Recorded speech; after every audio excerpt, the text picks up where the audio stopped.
един от най-красивите и посещавани от туристи манастири в България, Гложенският манастир Свети Георги Победоносец, се руши и разграбва под управлението на хора, които днес са начални места в проекта на Румен Радев. Миряните споделят, че голяите, които се виждат на видеото в Светата обител, са ежеседмични. А ето кои са и главните герои. Гриша Нешев, лице осъждано из криминални регистрации, за чието присъди за документни фалшификации и имотни измами, редица медии вече писаха, основен купувач на гласове по списък на българските елфи, за Ловешко, и областен координатор на партията на Радев в Ловешко.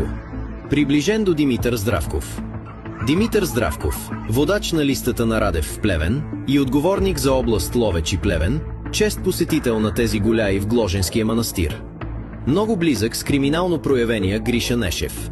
А това е разследващ полицай Тодор Йоргов, срещу когото се твърди, че има преписки във вътрешна сигурност МВР, едната от които по сигнал за закани и опит за нанасяне на удар срещу действащ кандидат за депутат от Възраждане.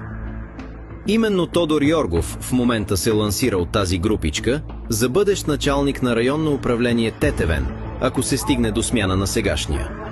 Представяме ви и полицай Стоян Атанасов, Шминдата, за когото също се твърди, че е с множество преписки във вътрешна сигурност на МВР. А това е Иван Георгиев, председател на местното ловно-рибарско дружество.